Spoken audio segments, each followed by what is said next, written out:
La tragedia si è consumata in questo punto di quartiere Margnan. Fabio Pacchera stava scendendo con la sua bicicletta lungo via Margnan, dunque da Viale dei Martiri verso il centro del quartiere, probabilmente verso Casa San Francesco. Le immagini di videosorveglianza di questa villa lo mostrano chiaramente. Pacchera ha perso il controllo della sua bicicletta, ha attraversato questa aiola finendo poi contro il muro della villa.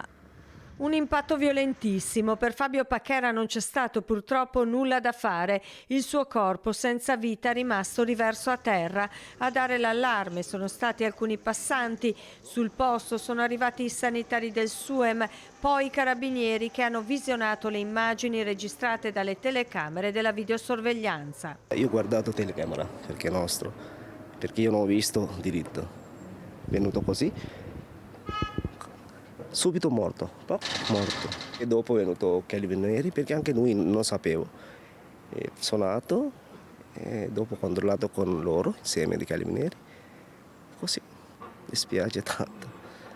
Una brutta storia. Una storia molto brutta. Io conosco questo signore perché lui sempre complice. Sì.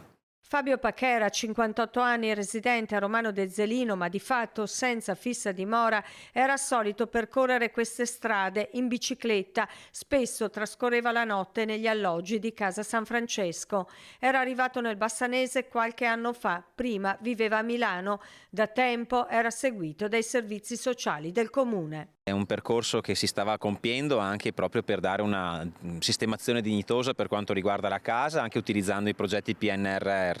In questi giorni, tra l'altro, ci si era sentiti anche con la sua famiglia di origine e di conseguenza la notizia è stata estremamente improvvisa e anche emotivamente coinvolgente sia per la struttura comunale che per la famiglia, come si può ben immaginare, perché ogni tanto quello che si fa all'interno del comune serve anche a recuperare la dignità delle persone e qua ci stavamo riuscendo. Sul corpo di Fabio Pacchera il PM non ha disposto l'autopsia. Nelle prossime ore saranno fissati la data e il luogo del funerale.